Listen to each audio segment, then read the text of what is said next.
तीसरे गुण स्थान में दोनों मिलावट है। फिर अनंतानुबंधी का उदय का परिणाम किस ओर इशारा करेगा? पहले के कैसे करेगा? वह मिथ्या थोड़ी है, अभी मिथ्यात्व में गया नहीं है दूसरे पर, जाएगा मिथ्यात्व में। तो इशारा बर्मेजा जी समझ में आई के बाद? हाँ, दूसरा सास्वादन गुण स्थान, सास्वादन समझ में आई के पुष्पाबाई औरंगाबाद? कौन है? अच्छा, समझ में आई ना? देखिए प्रश्न समझिए, अनंतानुबंधी के उदय से जो परिणाम उत्पन्न हुए हैं किस गुण स्थान की ओर इशारा है? चौथे में अनंतानुबंधी नहीं है, तीसरे में मिलावट माल है, पहले में मोह मिथ्यात्व है, यह मिथ्यात्व नहीं है। सिर्फ में चौकड़ी बताइए, अनंतानुबंधी चौकड़ी के उदय में जो उत्पन्न हुए जो परिणाम है वो सास्वादन गुण स्थान की ओर इशारा कर रहे हैं। मैं उल्टे सुलटे कैसे भी प्रश्न पूछूंगी, घबराना नहीं है, आपके थोड़े दिमाग को चालना दे रही हूं मैं, और उत्तर लिखते जाओ। आगे, निषेक यानी क्या?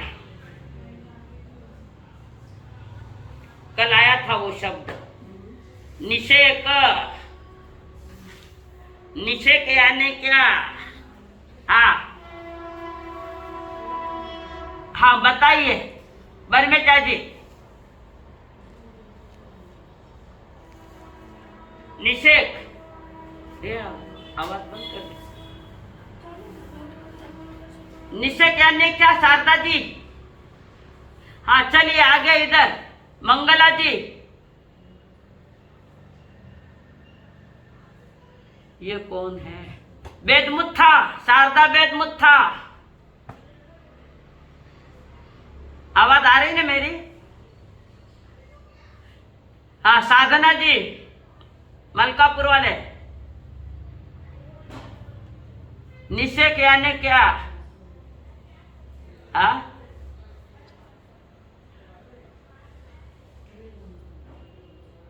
तो क्या आरती उतारू तुम्हारी? क्लास नहीं किया 2 दिन तो। कल आया है विषय है, नहीं कैसे आया है?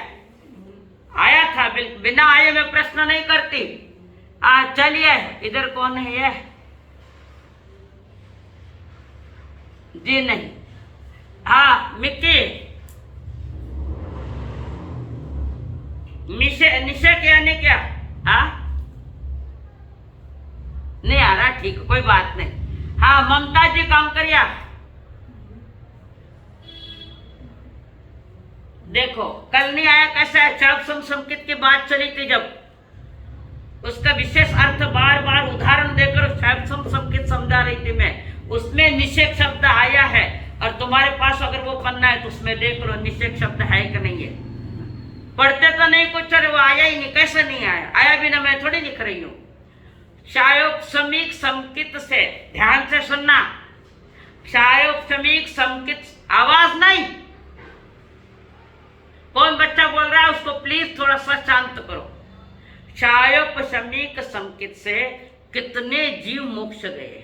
हाँ पहली बार गोपी जी, वाह क्या बात है, क्या बात है। क्षायोपशमिक संकित से, उपशम संकित से कोई जीव मोक्ष नहीं जाता। कारण क्षायोपशमिक संकित सप्तम गुण स्थान से आगे जाती नहीं, उपशम संकित वाला 11वें गुण स्थान के आगे जाता नहीं, या तो गिरता है 11वें में या मरता है। एक ही संकित है जो क्षायक संकित, जिससे अनंत अनंत जीव, परम क्षायक संकित, जिससे जीव अनंत मोक्ष गए। बहुत बहुत धन्यवाद है। समूह, समूह कर्म परमाणु का समूह, निषेक यानी समूह, ठीक है? तुम्हें जो मैंने कॉपियां भेजी उसमें है बहना। आगे आगे चल रही हूं, फिर समझा रही हूं एक सामान्य उदाहरण से। संकेत, आप घर में 4-5 जन हैं और 15 कुल्फियां लाई है, 15 कुल्फी, और आप कितने जन है? 3 जन, एक एक के बंट में कितने आएगी? 5-5। कुछ कुल्फी आपने फ्रीज में रख दी, पानी में हो गए, उसमें 1-2 कुल्फियां आपने खाली काढ़ी फेंक दी, तीसरी कुल्फी तुम्हारे हाथ में है।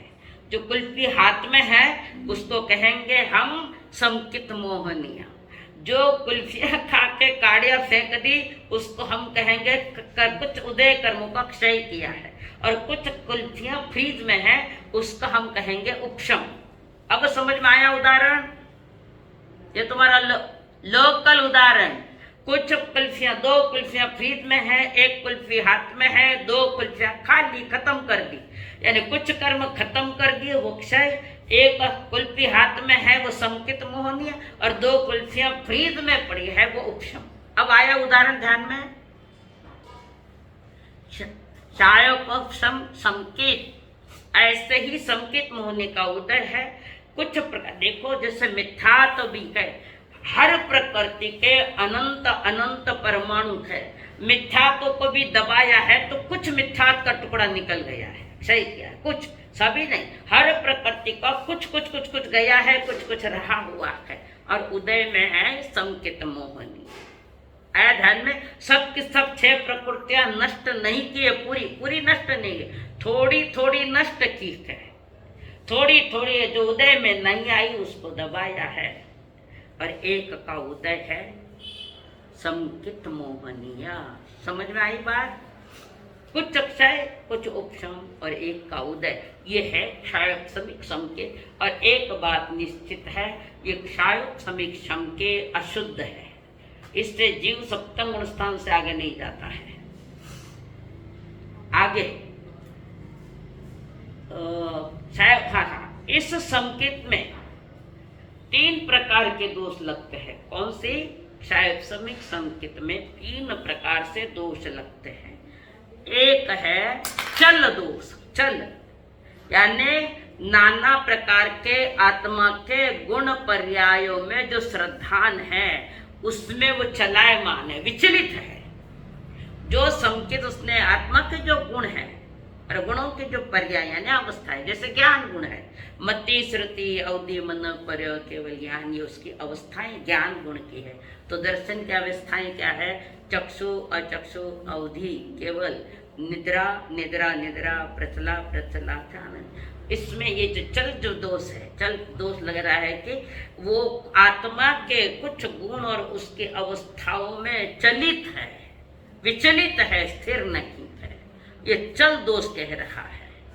उसमें चलायमान होता है, जैसे जैसे यह देव मेरा है, यह अन्य का देव है, ये देव मेरा है। जैसे क्यों नहीं, ये माता जी महाना है, ये माता जी महाना को नहीं, अमुक माता जी मेरा है, अमुक देव मेरा है, ये जो हमारे भीतर में चल रहा ये चलायमान है, चल दोष है।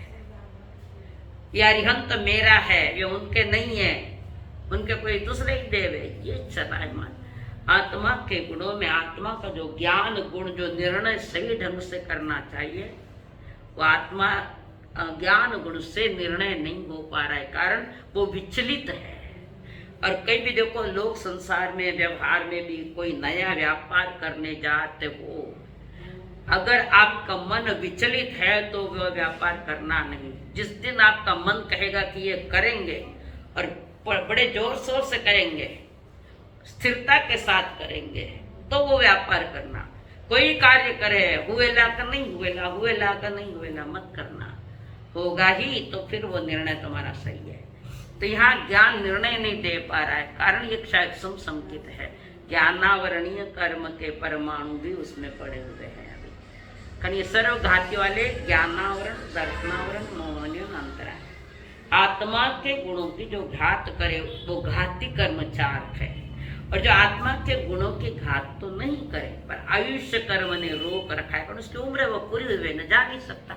जेल का समय तो पूरा हो गया है, पर अभी वो जेलर साहब आए नहीं है सारा लिखा पढ़ी करने के लिए। ऐसा ही आयुष्य कर्म के कारण नाम गोत्र और वेदनीय ये रुके हुए हैं उसके कारण। तो जो चलमान है कि वो आत्मा के गुण पर्याय में जो श्रद्धान है, श्रद्धान तो है पर उसमें थोड़ा चलायमान है, चलित है, विचलित है, ये चल दोष है। कारण संकित मोहनीय का उदय है। साता कही तो शांति नाथ जी करी, दूसरा नहीं करी। ये जो चलायमान स्थिति, कोई देवी देवता तुम्हारा कुछ भी नहीं कर सकता, ना तो अच्छा कर सकता है, ना बुरा कर सकता है, ना गतियों में भेजता है, न गतियों से मुक्त करता है। वे मात्र मार्गदर्शक है। नमोत्थनम के पाठ में शब्द है मग्गदयानम, मार्ग के दाता। वे मार्ग बताएंगे। रोड पर लिखे हुए जो किलोमीटर के पत्थर है, तुम्हें कितना लंबा रास्ता है उतना ही बताएंगे। उस किलोमीटर के पत्थर पर बैठकर तुम अपनी मंजिल को थोड़ी पा सकते हो। पा सकते हो किलोमीटर के पत्थर पर बैठकर? चलना आपको है। उसने इशारा किया कि इतना किलोमीटर है। ऐसे ज्ञानियों ने तुम्हें इशारा किया है कि जब भी किसी जीव का मोक्ष होगा तो आत्म गुणों के पुरुषार्थ से होगा, सम्यक दर्शन, ज्ञान और चारित्र, इससे ही होगा। वे मार्गदर्शक है। कारण जिस मार्ग से वो चले हैं, जिस मार्ग से वो बिल्कुल निडरता के साथ चले, वो वितराग मार्ग से, उस मार्ग से चले जिस मार्ग से अनंत जीव चले और मंजिल पाइए, तो वो अपने अनुभव से कह रहे हैं। ज्ञानी आगम से नहीं बोलता, ध्यान रखो। ज्ञानी आगम से नहीं बोलता, ज्ञानी अनुभव से बोलता है।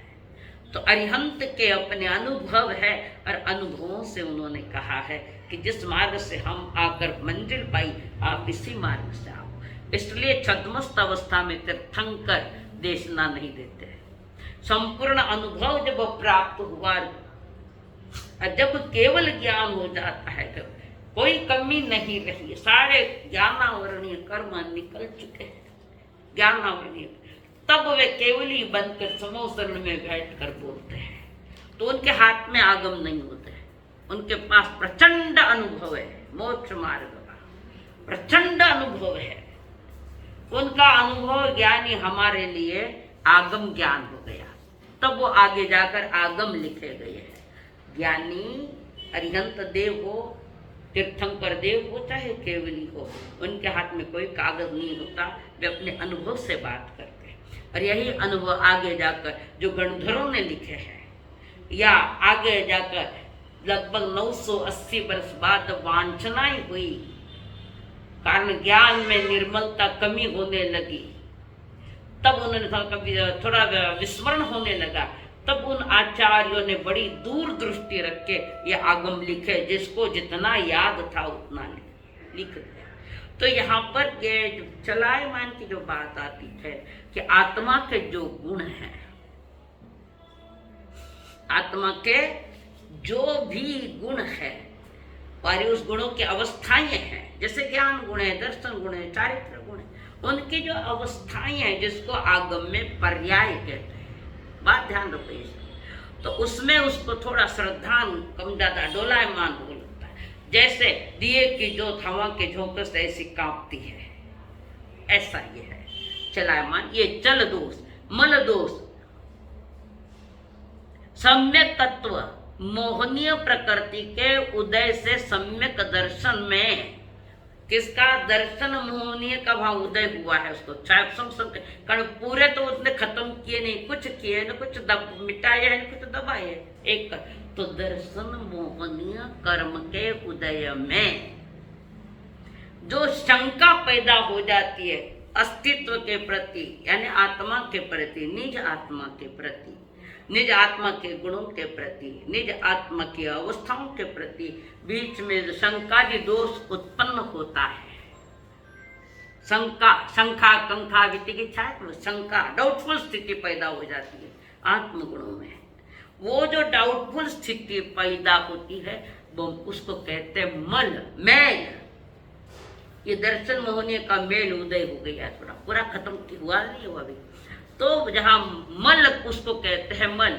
चल में चलायमान है, मल में शंकादि दोष है। चल में आत्म गुणों की और श्रद्धा के प्रति चलायमान है, मल में दूषित हुआ है, शंका पैदा हुई है। और अगाढ़ दोष, जो वेदक संकेत दृष्टि का श्रद्धान। अब वे वेदक संकेत कब होती है? जब जीव को क्षायक संकेत होने का समय आ गया है। कौन सी? क्षायक संकेत। तो क्षायक संकेत, क्षायक संकेत के कुछ समय पहले, कुछ समय, ज्यादा नहीं, क्षायक संकेत के कुछ समय पहले जो वो संकेत होती है उसका नाम है वेदक संकेत। तो यहाँ पर वेदक सम्यकत्व दृष्टि का श्रद्धान चंचल दिए की कांपती हुई लौ के समान है। वेदक संकेत पहले कांपती है थोड़ी, और जैसे ही क्षायक संकेत हुई कि वो कंपन बंद हो गया, वो ज्योत स्थिर हो गई। चल चलायमान। हाँ बोलो, बोल। अब कर रहे ना, वही तो कर।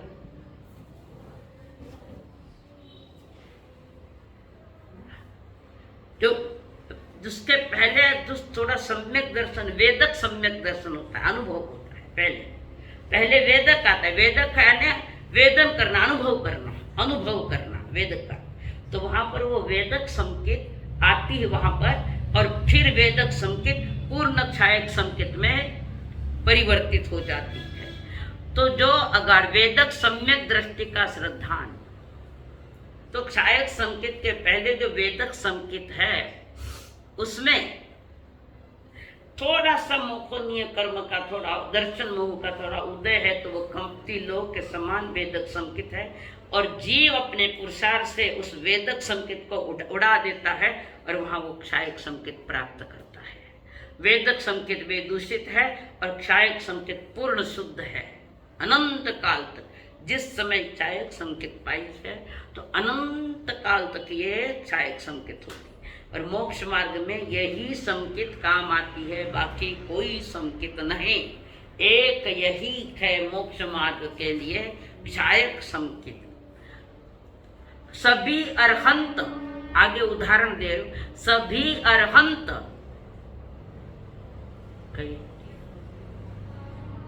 किस आगम अगाड़ दो क्षायक मन को स्थिर करो। पहले मन चलायमान है। पहले जीव को जो संकेत का जो अनुभव होता है, पहले क्षायक संकेत नहीं, अभी क्षय नहीं हुई सातों ही प्रकृतियां, उसके पहले जो एक संकेत है उसका नाम है वेदक संकेत। अनुभव करता है वेदक में, पर वह दूषित है। और वही वेदक संकेत निकल कर वहां क्षायक संकेत का जन्म होता है। यह आत्म लक्ष्य से ही होगा, बहिर्लक्ष्य से, आगमों से, जिन देखना सुनने से नहीं। देखना तो सुनना है, पर देखना में वो विधि बता रहे, तू पहले आत्मलक्षी बन। तो आत्मलक्षी बनने के लिए आपको अपने अस्तित्व का, यानी अपनी आत्मा के ज्ञान की प्राप्ति होनी चाहिए। अपने अस्तित्व की जानकारी होनी चाहिए। अपना अस्तित्व क्या है? मैं चेतना हूं, मैं ज्ञान दर्शन वाली चेतना हूं, मैं आत्मा हूं। अपने अस्तित्व का जिसको भान नहीं है उसके लिए विषय नहीं है। ज्ञानियों ने देखो आचार्य सूत्र में दिए था ना, आयावादी अपने अस्तित्व के प्रति जागृत हो। मेरा अस्तित्व को, मैं त्रैकालिक शुद्ध आत्मा हूँ, ये मेरा अस्तित्व। जब तक अपने अस्तित्व का ज्ञान नहीं है, 1 मिलीमीटर भी आगे नहीं सको, कुछ नहीं, जहाँ के तहीं स्थिर हो, जो अनादि से चल रहा है। तो पहले अस्तित्व का ज्ञान होना चाहिए कि मैं एक त्रैकालिक शुद्ध चेतना हूँ। पहले तो शब्द के माध्यम से बुद्धि में आएगा, उसी बुद्धि में आने के बाद उसका चिंतन, उसका मनन, उसका अनुभव करना, ये सारी बातें वहां आनी चाहिए। तो अपने अस्तित्व का जब ज्ञान हुए, हाँ बोलो ना, तो मत्य अज्ञान भी हो सकता है। अगर मिथ्यात्व है तो मत्य अज्ञान, सम्यक दृष्टि है तो मत्य ज्ञान। तो मत्य ज्ञान में, सम्यक दर्शी के मत्य ज्ञान में अगर आया है तो उसको अपने अस्तित्व का ज्ञान है, सम्यक दृष्टि है। वो मत्य अज्ञान में नहीं आएगा, वो मिथ्या दृष्टि का मत्य अज्ञान है और सम्यक दृष्टि का मत्य ज्ञान है। समझ में आया नंदी जी सूत्र में? बात समझ में आई सबके? पुनः कह रही हूं, जिस जीव को सम्यक दर्शन हुआ है, तो सम्यक दर्शन के पहले वो देव गुरु धर्म के सानिध्य में आगमों का अध्ययन किया है, तत्वों का अध्ययन किया है, और जब तत्वार्थ श्रद्धा नाम लेता है तब उसको सम्यक दर्शन होता है। तो तत्वार्थ श्रद्धान के पहले, तत्वों के श्रद्धान के पहले उसको अपने होने का अनुभव होना चाहिए कि मैं हूं। एक सूत्र आता है हमारे, को हम, आचार्य भगवान कायम बोलते हैं शिव मुनि जी महाराज, को हम, मैं कौन हूं। ये प्रश्न तुम्हें कब उठा, बताओ आज तक? दुनिया के चीजों को लेकर तुम्हारे प्रश्न है, मैं धनपति हूं, मैं करोड़पति हूं, मैं अमुकपति हूं, मेरे पास इतना, ये तुम्हारा परिचय नहीं है। जगत के पुण्य से मिली हुई चीजों का परिचय। ये चीजें चली गई तो फिर किससे परिचय दोगे आपका, बताओ इसका? जगत की चीजों को लेकर तुम अपना परिचय दे रहे हो, जो खोटा परिचय है। तुम्हारा कारण आज वो चीज है, कल नहीं रहेगी, फिर किससे परिचय दोगे? पुष्पा जी, शारदा जी, किससे परिचय दोगे? यहां पर एक ही बात है, को हम, कि मैं कौन हूं, मैं हूं, पर मैं कौन हूं।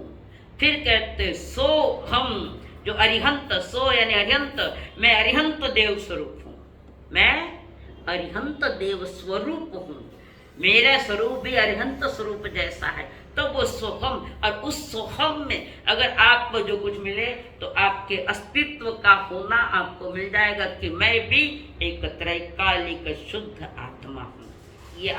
ये अध्यात्म शैली की थोड़ी बात करें, कठिन तो नहीं जा रहा ना? कठिन जा रहा है किसको? हाँ बोलिए। हाँ साहब, किसके दोस्त? चल मैं लगा, तुम्हारे फोटो कॉपियां भेजिए, फोटो कॉपिया में है वो, तुम वो लैब में ले जाकर पेपर निकालो बाहर, मिल जाएगा सब कुछ पहले ही भेज दिया। आत्मा के प्रति शंका कर रहा है, स्वयं के प्रति शंका दी दोष, ये मन दोष है। समझ में आई बात? हाँ, फोटो सबको गई है वापस, है कि जो अपने स्वयं की ही शंका कर रहा है स्वयं पर। क्यों शंका? तो उसका ज्ञान ही नहीं है। तो ज्ञानी वो बता रहे, तू भी त्रैकालिक शुद्ध आत्मा है, तो अपने प्रति शंका मत कर। शंका, कंका, वितिगिच्छा, पर पासन, प्रशंसा, पर पासन, संत हो, ये संकित के में ये मिथ्यात्व के लक्षण है सारे। अरिहंत महादेव के पाठ में आता है, उस पाठ के एक एक शब्द का अर्थ देख लेना।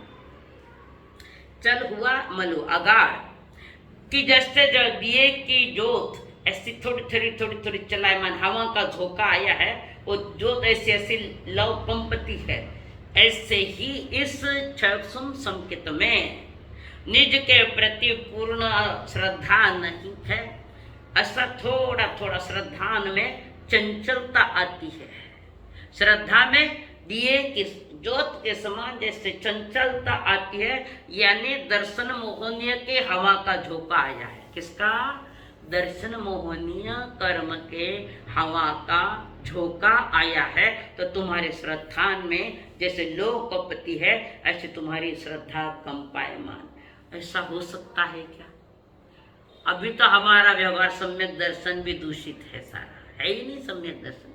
ये तो निश्चय की बात करें तो इस संकेत में चल दोष चलायमान होना, मल दोष शंकादि स्वयं के प्रति शंका उत्पन्न होना, और अघाड़ दोष, वो अघाड़ जो दोष कि तुम्हारी श्रद्धा में कंपन चल रहा है, कंपन वेदक संकेत जो क्षायक संकेत के पहले आती है थोड़े समय के लिए, और फिर वो चंचलता जो लौ की तरह चलित है, चंचल है, वो चंचलपना खत्म होते ही क्षायक संकेत में जीव जाएगा।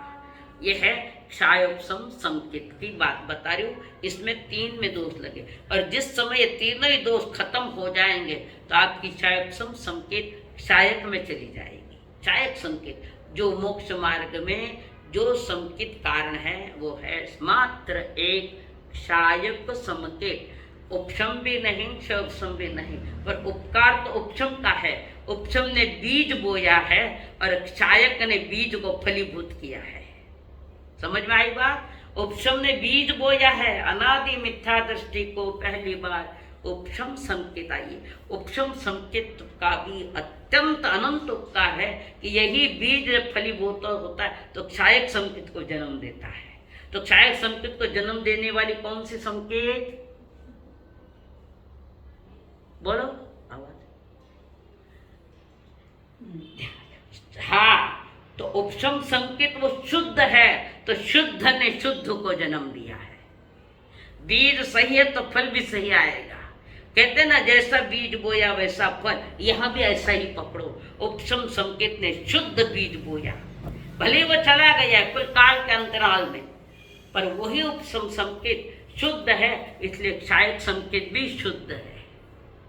क्षायक संकेत से ये नहीं बनता है। क्षायक संकेत भी जब पूरी शुद्ध हो जाएगी, यानी जो प्रकृतियां उसके पास सत्ता में पड़ी, यानी उपशम, कुछ उपशम है कुछ सही है, अनेक का उदय, जो उपशम दबी हुई है कोई प्रकृतियां और जो उदय में है संकेत मोहनीय, ये सब खत्म कर देगा तो जीव क्षायक संकेत में जाएगा। तो उपशम से क्षायक संकेत में जाना कोई नियम नहीं है। उपशम से पुनः जन्म ले तो समय भी जा सकता है, और उपशम संकेत क्षायक संकेत को भी जन्म देगा। और उपशम संकेत आई वो चली गई, क्षायक संकेत आई है पर उसके कुछ बीज थोड़े थोड़े सड़े हुए बीज है, वो क्षायक संकेत को जन्म नहीं दे सकता। जब वे सड़ा हुआ भाग निकाल देंगे बीज में, जो कुछ बीज सड़े हुए होते हैं, उदाहरण दे रही हूँ, कुछ बीज सड़े हुए वे क्लियर हो जाए, उसी में से पुनः क्षायक संकेत का जन्म होगा। और यही क्षायक संकेत हमारे मोक्ष का कर्णधार है, हमारे जीवन का रथ का सारथी, मोक्ष मार्ग वितराग मार्ग के जो सारथी बनता है, तो एक क्षायक संकेत है। अब इसने किसको कुछ पूछना है, बोलो। ये जो 3 बातें बताई ना आपको, चल हाँ बोलिए करेगा तो वो 12वें गुण स्थान वाला, और कुछ समयों के भीतर वो केवली बनेगा। अभी क्षायक संकेत अगर आपने पाई, किसी जीव ने पाई है, किसी जीव ने पाई है, तो उसके पास मोहनीय कर्म की 21 प्रकृतियां मौजूद है। सिर्फ दर्शन मोहनीय और अनंतानुबंधी चौकड़ी को खत्म किया है, फिर चारित्र का खेल चलेगा 5वें गुण स्थान से। तो अभी तो हम 4थे गुण स्थान में चल रहे हैं। ध्यान में आई बात सबके? गोपी भाई, गोपी एक भाव भी है। अब बोलिए, मत्थे नंदा भी